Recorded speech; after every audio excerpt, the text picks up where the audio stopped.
Hello friends, मैं कंचन आपका अपने चैनल पे बहुत बहुत स्वागत करती हूँ। और आज हम देखेंगे भूगोल टेस्ट सीरीज के अंतर्गत जनसंख्या भूगोल पॉपुलेशन जियोग्राफी का नेक्स्ट पार्ट नंबर 3। ये टेस्ट सीरीज यूजीसी नेट के साथ साथ यूपी पीजीटी, यूपी टीजीटी और असिस्टेंट प्रोफेसर के एग्जाम्स के लिए काफ़ी हेल्पफुल है। आज के जो क्वेश्चन सीरीज है ये देखेंगे हम 51 से 75 तक। आइए MCQ स्टार्ट करते हैं। क्वेश्चन नंबर 51 देखते हैं। निम्न में से कौन सा देश निम्न जनसंख्या वृद्धि दर करने वाले देशों की श्रेणी में शामिल है? ऑप्शन ए है जर्मनी, ऑप्शन बी है फ्रांस, ऑप्शन सी है बेल्जियम और ऑप्शन डी है सभी। तो निम्न जनसंख्या वृद्धि दर जो है इन सभी देशों में देखने को मिल रहा है, क्योंकि ये सारे के सारे यूरोप के देश हैं और यूरोपीय देशों में हमें सभी यूरोपीय देशों में लगभग जनसंख्या वृद्धि दर कम देखने को मिलता है, क्योंकि उन्होंने बहुत अधिक विकास कर लिया, या शिक्षा का हो या फिर वैज्ञानिक स्तर का हो या स्वास्थ्य सुविधाओं की बात करें तो सभी स्तरों में उन्होंने अपना विकास कर लिया है। इस वजह से उन्होंने जनसंख्या वृद्धि दर बहुत कम कर लिया है। तो इसमें तीनों सही हो जाएंगे, Germany, France, Belgium. Next question देखते हैं। क्वेश्चन नंबर 52 है। निम्न में से कौन सा देश उच्च जनसंख्या वृद्धि दर करने वाले देशों की श्रेणी में शामिल नहीं है? यानी यहाँ पे उच्च जनसंख्या वृद्धि दर नहीं हो रहा है। ऑप्शन ए है नॉर्वे, ऑप्शन बी है चीन, ऑप्शन सी है भारत व ऑप्शन डी है पाकिस्तान। इसमें भी यही यूरोपियन कंट्री आ जाएंगे। ऑप्शन ए जो है नॉर्वे सही हो जाएगा। इसका राइट आंसर ऑप्शन ए हो जाएगा, जो है यहाँ पे उच्च जनसंख्या वृद्धि दर नहीं देखने को मिलता है। बाकी चीन, भारत, पाकिस्तान, यहाँ पे जनसंख्या वृद्धि दर हमें इसका जनसंख्या वृद्धि का दर उच्च देखने को मिलता है। क्वेश्चन नंबर 53 देखते हैं। जनांकीय संक्रमण सिद्धांत प्रतिपादित किया है, किसके द्वारा किया गया है? ऑप्शन ए है जे क्लार्क ने, ऑप्शन बी है GT ट्रिवार्था, ऑप्शन सी है FW नोटेस्टिन और ऑप्शन डी एच लाल ने। तो जो जनसंख्या संक्रमण सिद्धांत है, जनांकीय संक्रमण सिद्धांत है, जनसंख्या संक्रमण सिद्धांत कहें, तो इसका जो राइट आंसर हो जाएगा ये हो जाएगा ऑप्शन सी, FW नोटेस्टिन महोदय द्वारा ये सिद्धांत दिया गया था। क्वेश्चन नंबर 54 है। जनांकीय संक्रमण में शीघ्र वृद्धि वाली अवस्था कौन सी है? शीघ्र वृद्धि वाली यानी बहुत तीव्र उस अवस्था में जनसंख्या की वृद्धि हमें देखने को मिलती है। ऑप्शन ए है पहली, ऑप्शन बी है दूसरी, ऑप्शन सी है तीसरी और ऑप्शन डी है चौथी। तो ये अवस्था हमें देखने को मिलती है दूसरी अवस्था में, क्योंकि पहली अवस्था में तो जो जन्म दर होता है काफ़ी उच्च रहता है, हाई होता है बर्थ रेट, और बर्थ रेट के साथ साथ जो डेथ रेट होता है वो भी हाई होता है। इसलिए यहाँ पे हमें जो है जनसंख्या का वृद्धि नहीं देखने को, पॉपुलेशन ग्रोथ नहीं हो पाता है, क्योंकि जितनी जनसंख्या जन्म लेती है और उस जन्म लेने से जितना बढ़ता है उतना मृत्यु दर भी अधिक होता है, तो इस वजह से उतने ही तेजी से मर भी जाते हैं लोग। इसलिए वहाँ पे वृद्धि पहली अवस्था में नहीं देखने को मिलता है। और दूसरी अवस्था में क्या होता है, जन्म दर तो उच्च रहता है, लेकिन कुछ स्वास्थ्य सुविधाओं में सुधार हो जाता है, खान पान में सुधार हो जाता है, शिक्षा का विकास हो जाता है, लोग जागरूक हो जाते हैं थोड़ा सा। तो दूसरी अवस्था में क्या होता है, जन्म दर के साथ साथ थोड़ा मृत्यु दर भी कम होने लगता है। इस वजह से दूसरी अवस्था में शीघ्र वृद्धि वाली अवस्था के नाम से इसे जानते हैं, क्योंकि जनसंख्या वृद्धि दर इसमें देखने को मिलती है तीव्र गति से। ठीक, नेक्स्ट क्वेश्चन देखते हैं। क्वेश्चन नंबर है 55। निम्नांकित में से कौन सी अवस्था जनसांख्यिकीय संक्रमण में जनसंख्या विस्फोट की शुरुआत को दर्शाती है? जनसंख्या विस्फोट को दर्शाती है कौन सी अवस्था? ऑप्शन ए है अवस्था ए, ऑप्शन बी है अवस्था 2, ऑप्शन सी है अवस्था 3, ऑप्शन डी है अवस्था 4। तो इसमें से कौन सी अवस्था हो जाएगी जिसमें हमें जनसंख्या विस्फोट की स्थिति देखने को मिलती है? तो इसका जो राइट आंसर हो जाएगा ये हो जाएगा दूसरी अवस्था। दूसरी अवस्था ही, जैसे कि हमने ऊपर अभी इस पे थोड़ा सा चर्चा किया है, किस वजह से इसमें जनसंख्या विस्फोट देखने को मिल सकता है। सभी स्वास्थ्य सुविधाओं के विकास की वजह से, शिक्षा के विकास की वजह से लोगों में जागरूकता आ जाती है, अपने स्वास्थ्य पे, खान पान पे ध्यान देने लगते हैं, और इस वजह से उसमें क्या होता है कि मृत्यु दर हमें कम देखने को मिलता है, और जन्म दर अधिक तो रहता ही है और मृत्यु दर भी कम हो जाती है। इस वजह से जनसंख्या बहुत तेज गति से बढ़ती है और जनसंख्या विस्फोट की हमें अवस्था देखने को मिलती है दूसरी अवस्था में। क्वेश्चन नंबर 56 है। ये है कि निम्नलिखित में से कौन जनसांख्यिकीय सिद्धांत की विलंबित वृद्धि की अवस्था की व्याख्या करता है? ऑप्शन ए है उच्च जन्म दर और उच्च मृत्यु दर। ऑप्शन बी है उच्च जन्म दर व ह्रासमान मृत्यु दर। ऑप्शन सी है ह्रासमान जन्म दर व ह्रासमान मृत्यु दर, यानी घटती जन्म दर, ह्रासमान का मतलब घटता हुआ। ऑप्शन डी है निम्न जन्म दर और निम्न मृत्यु दर। तो इसमें पूछ रहा है कि विलंबित वृद्धि की अवस्था की व्याख्या करता है, तो इसका जो राइट आंसर हो जाएगा ये हो जाएगा ऑप्शन सी, क्योंकि इसमें क्या होता है कि जो जन्म दर होता है ये भी कम होने लगता है, जन्म दर भी घटता है, साथ ही साथ मृत्यु दर तो कम रहता ही है। मृत्यु दर कम होने के साथ साथ जन्म दर भी कम हो जाता है। इस अवस्था में क्या होता है कि हमें विलंबित वृद्धि की अवस्था देखने को मिलती है, यानी वृद्धि जो होती है धीरे धीरे होती है, बहुत तीव्र गति से न होके स्लो मोशन में हमारी जनसंख्या बढ़ती है। क्वेश्चन नंबर 57 देखते हैं। ये पूछ रहा है कि निम्नांकित देशों में से कौन सा जनांकीय संक्रमण के अंतिम चरण में है, यानी जनांकीय के संक्रमण का जो अंतिम स्टेज है, अंतिम अवस्था है, इसमें से कौन सा देश उसमें शामिल है? ऑप्शन ए है जापान, ऑप्शन बी है जमैका, ऑप्शन सी है भारत और ऑप्शन डी है मिस्र। तो इस अवस्था में जो शामिल है इसका राइट आंसर हो जाएगा ऑप्शन ए जापान, क्योंकि जापान एक विकसित देश है। यहाँ पे ये अपनी सारी अवस्थाओं को पूरा करके लास्ट स्टेज में पहुंच चुका है, संक्रमण का अंतिम चरण में, जहाँ पे क्या होता है कि जन्म दर भी कम हो गया है और मृत्यु दर भी बिल्कुल स्थिर अवस्था में नहीं कह सकते हैं, मतलब न्यून अवस्था में है। जन्म दर और मृत्यु दर दोनों ही कम हो गया है यहाँ पे, ठीक। और बाकी सारे जमैका हो गया, भारत, मिस्र, यहाँ पे भी जनसंख्या तो वृद्धि हो ही रहा है, ये सारे विकासशील देशों में। अगला प्रश्न देखते हैं, प्रश्न संख्या 58। यदि शुद्ध प्रजनन दर 1 से कम है तो यह दर्शाता है। ऑप्शन ए जनसंख्या में महिलाओं की संख्या में वृद्धि, ऑप्शन बी है जनसंख्या में महिलाओं की संख्या में कमी, ऑप्शन सी है जनसंख्या में पुरुषों की संख्या में कमी होगी, या ऑप्शन डी है कि जनसंख्या में वृद्धों की संख्या में कमी। तो क्वेश्चन नंबर जो 58 है इसका राइट आंसर होगा ऑप्शन बी, जनसंख्या में महिलाओं की संख्या में कमी को दर्शाता है शुद्ध प्रजनन दर यदि 1 से कम है तो। अगला प्रश्न देखते हैं, प्रश्न संख्या 59। जनांकीय संक्रमण मॉडल की कौन सी अवस्था उच्च जन्म परंतु निम्न मृत्यु दर का पूर्वानुमान करती है, यानी जन्म दर तो उच्च है लेकिन मृत्यु दर है निम्न, ठीक। ऑप्शन ए है पहली अवस्था, ऑप्शन बी है दूसरी अवस्था, ऑप्शन सी है तीसरी अवस्था, व ऑप्शन डी है दूसरी उत्तरार्ध अवस्था। तो जो क्वेश्चन नंबर 59 है इसका जो राइट आंसर हो जाएगा ये होगा बी। अगला प्रश्न देखते हैं, प्रश्न संख्या 60। इसमें पूछ रहा है कि निम्नलिखित देशों में से किसमें जनसंख्या का घनत्व तो सबसे अधिक है? ऑप्शन ए है बांग्लादेश, ऑप्शन बी है पाकिस्तान, ऑप्शन सी है श्रीलंका और ऑप्शन डी है भारत। तो इसका राइट आंसर हो जाएगा ऑप्शन ए बांग्लादेश।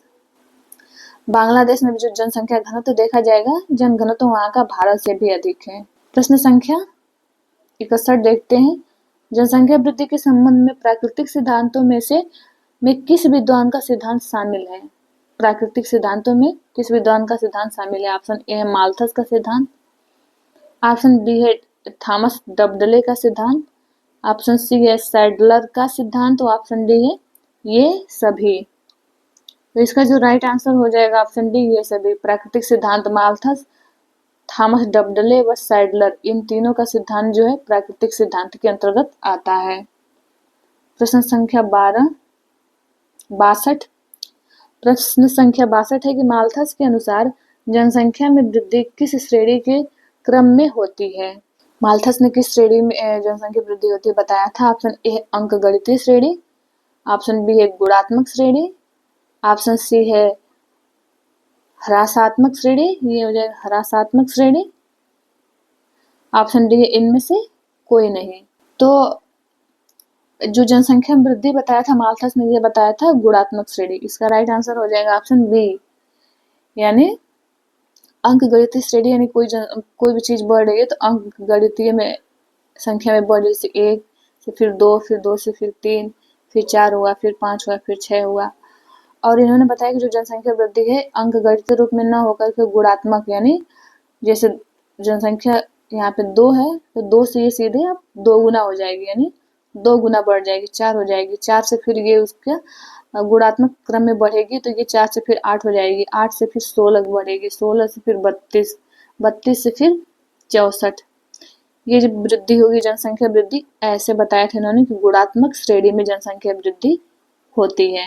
और इन्होंने अन्न उत्पादन को वहाँ बताया कि किसी भी देश में कि अन्न उत्पादन होगा गणितीय श्रेणी क्रम में और जनसंख्या होगा गुणात्मक श्रेणी क्रम में। इसलिए क्या होगा कि जनसंख्या वृद्धि को रोकना बहुत आवश्यक है, नहीं तो जनसंख्या इतने तेज गति से बढ़ेगा कि और खाद्यान्न उस संख्या में बढ़ नहीं पाएगा उस अनुपात में, तो हमें बहुत भयावह स्थिति का सामना करना पड़ेगा।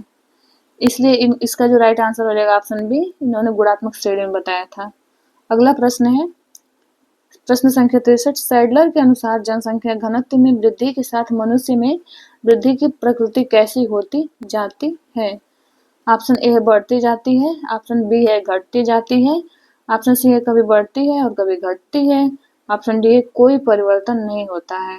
तो इसका राइट आंसर हो जाएगा ऑप्शन बी, घटती जाती है। उन्होंने बताया था कि जैसे जैसे किसी क्षेत्रफल या किसी देश की जैसे जैसे जनसंख्या घनत्व में वृद्धि होती जाती है या वृद्धि देखने को मिलती है, तो उसके साथ ही साथ क्या होता है कि वो वहाँ का जो जन्म दर है या जनसंख्या वृद्धि है, वो उसका जो दर है वो कम होने लगता है, जनसंख्या वृद्धि जो है वो कम होने लगती है। ये बताया था इन्होंने सैडलर महोदय ने। अगला प्रश्न देखते हैं, प्रश्न संख्या 64। निम्न में से किस विद्वान ने माल्थस के जनसंख्या वृद्धि के सिद्धांत के विपरीत अपना विचार व्यक्त किया था? ऑप्शन ए है Michael Thomas Sadler, option B है डेविड रिकार्डो, ऑप्शन सी है ए व बी दोनों, ऑप्शन डी है इनमें से कोई नहीं। तो इसका जो राइट आंसर हो जाएगा ऑप्शन सी हो जाएगा, इनमें से कोई नहीं। अगला प्रश्न है प्रश्न संख्या 65। निम्न में से कौन सा एक वर्ष के दौरान अशोधित जन्म दर को दर्शाता है? ऑप्शन ए है प्रति 1000 स्त्रियों पर जन्मे शिशुओं की संख्या, ऑप्शन बी है प्रति 1000 व्यक्तियों पर जन्मे शिशुओं की संख्या, और ऑप्शन सी है प्रति 1000 स्त्रियों पर जीवित जन्मे शिशुओं की संख्या, ऑप्शन डी है प्रति 1000 व्यक्तियों पर जीवित जन्मे शिशुओं की संख्या। ये तो सेम हो गया, नहीं नहीं, तो इसमें ऑप्शन देख लेते हैं। इसका राइट आंसर हो जाएगा ऑप्शन बी, यानी प्रत्येक 1000 व्यक्तियों पर जन्मे शिशुओं की संख्या। जब हम इस अनुपात से निकालते हैं तो वो दर्शाता है अशोधित जन्म दर को। अगला प्रश्न है प्रश्न संख्या 66। भारत में मृत्यु के आंकड़ों का अनुमान लगाने हेतु प्रयोग की जाने वाली प्रत्यक्ष विधियों में कौन कौन शामिल होते हैं? ऑप्शन ए है जीवन समंक पंजीकरण विधि, ऑप्शन बी है राष्ट्रीय न्याय दर्श सर्वेक्षण, ऑप्शन सी है न्याय दर्श पंजीकरण प्रणाली विधि व ऑप्शन डी है ये सभी। तो जो क्वेश्चन जो प्रश्न संख्या 66 है, इसका जो राइट आंसर हो जाएगा ये हो जाएगा ये सभी। अगला प्रश्न है प्रजननता। अगला प्रश्न है प्रश्न संख्या 67। प्रजननता को प्रभावित करने वाले कौन से सामाजिक कारक हैं? ऑप्शन ए शिक्षा का निम्न स्तर, ऑप्शन बी है समाज का रूढ़िवादी होना, ऑप्शन सी है लड़कों को अधिक महत्व देना और ऑप्शन डी है उपरोक्त सभी। तो इसमें तीनों राइट आंसर हो जाएंगे, यानी उपरोक्त सभी, ये तीनों जो कारक है बिल्कुल सही कह रहा है। ये कारक है जो हमारे प्रजननता को प्रभावित करता है। अगला प्रश्न है प्रश्न संख्या 68 है। Professor DS. नाग के अनुसार प्रजननशीलता को प्रभावित करने वाले तत्व कौन से हैं? प्रोफेसर हमें डी.एस. नाग के अनुसार बताना है। ऑप्शन ए है जैविक तत्व, ऑप्शन बी है प्रत्यक्ष सामाजिक तत्व, ऑप्शन सी है अप्रत्यक्ष सामाजिक तत्व, ऑप्शन डी है ये सभी। तो इसका जो राइट आंसर हो जाएगा ये हो जाएगा ये सभी। इन्होंने भी बताया कि सारे तत्व जो है प्रभावित करते हैं।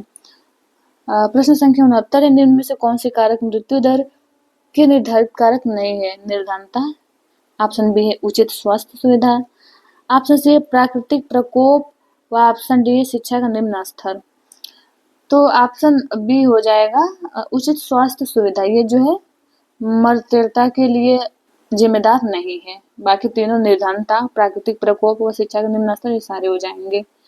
अगला प्रश्न है प्रश्न संख्या 70। निम्न में से कौन सा देश मध्यम प्रजनन दर वाला देश है? ऑप्शन ए है Bharat, option B Indonesia, option C है पाकिस्तान, ऑप्शन डी ये सभी। इसका जो राइट आंसर हो जाएगा ये भी हो जाएगा ऑप्शन डी ये सभी, क्योंकि वर्तमान समय में ये सारे देश जो है अपने उच्च प्रजनन दर से मध्यम प्रजनन दर की तरफ अपना रुख मोड़ लिए हैं। क्वेश्चन नंबर 71 है, विश्व के किस महाद्वीप में सर्वाधिक जन्म दर तथा सर्वाधिक मृत्यु दर पाई जाती है? ऑप्शन ए है एशिया, ऑप्शन बी है यूरोप, ऑप्शन सी है अफ्रीका व ऑप्शन डी है उत्तरी अमेरिका। तो इसका राइट आंसर हो जाएगा ऑप्शन सी इसका राइट आंसर हो जाएगा, जहाँ पे सर्वाधिक जन्म दर व सर्वाधिक मृत्यु दर हमें देखने को मिलता है। क्वेश्चन नंबर है 72, वर्ल्ड पॉपुलेशन द्वारा शीट 2015 के अनुसार विश्व के किस महाद्वीप का जन्म दर तथा मृत्यु दर समान पाया गया है? Option A Asia, option B है यूरोप, ऑप्शन सी है दक्षिण अमेरिका व ऑप्शन डी है ओशेनिया। यहाँ पे हो जाएगा ओशेनिया, ये डी नहीं रहेगा इसमें। तो इसका जो राइट आंसर हो जाएगा ये होगा ऑप्शन बी यूरोप। यूरोप में जो है जन्म दर व मृत्यु दर बिल्कुल समान स्तर पे आ गया है। प्रश्न संख्या 73 है, वर्ल्ड पॉपुलेशन डाटा शीट 2015 के अनुसार एशिया महाद्वीप में जन्म दर प्रति 1000 जनसंख्या पर कितनी थी? 2015 के अनुसार बताना है। ऑप्शन ए है 17, ऑप्शन बी 18, ऑप्शन सी है 20 व ऑप्शन डी है 22। तो इसका जो राइट आंसर हो जाएगा ये होगा ऑप्शन बी 18। प्रश्न संख्या 74 है, निम्न में से कौन सा कथन असत्य बताना है हमें? असत्य है। ऑप्शन ए है कि जनसंख्या के आंकड़ों के स्रोतों की प्राथमिक तथा द्वितीय स्रोतों में व्यक्त किया जाता है, ये तो सही है। ऑप्शन बी है जनगणना सर्वेक्षण प्रक्षेपण आवास प्रवास प्रतिवेदन जनसंख्या भूगोल के आंकड़ों के द्वितीयक स्रोत है। ऑप्शन सी है संयुक्त राष्ट्र द्वारा प्रकाशित आंकड़े द्वितीयक जनसंख्या के आंकड़ों के स्रोत हैं। ऑप्शन डी उपरोक्त सभी। क्या उपरोक्त सभी इसमें से असत्य हैं? इसका राइट आंसर हो जाएगा नहीं, इसका राइट आंसर होगा ऑप्शन बी ये असत्य है। इसमें जो सर्वेक्षण प्रक्षेपण हो जाएगा ये प्राथमिक आंकड़े के अंतर्गत आ जाएगा, द्वितीयक स्रोत में नहीं आएगा, इसलिए इसका राइट आंसर हो गया ऑप्शन बी। प्रश्न संख्या 75 है, निम्न में से कौन सा कथन सही है? ऑप्शन ए जन्म मरण सांख्यिकी जनसंख्या आंकड़ों के महत्वपूर्ण घटक है। ऑप्शन बी है जन्म मरण सांख्यिकी किसी देश की जनसंख्या वृद्धि या कमी को जानने में सहायक होते हैं। ऑप्शन सी अशोधित जन्म दर तथा अशोधित मृत्यु दर का अंतर जनसंख्या की प्राकृतिक समृद्धि कहलाती है। वो ऑप्शन डी है उपयुक्त सभी। तो इसका राइट आंसर क्या होगा? इसका भी राइट आंसर ऑप्शन डी हो जाएगा, उपयुक्त सभी। ये सारे ऑप्शन सही हैं। ये आज का लास्ट क्वेश्चन है। मिलते हैं नेक्स्ट वीडियो में। ये वीडियो देखने के लिए आप लोगों का बहुत बहुत धन्यवाद।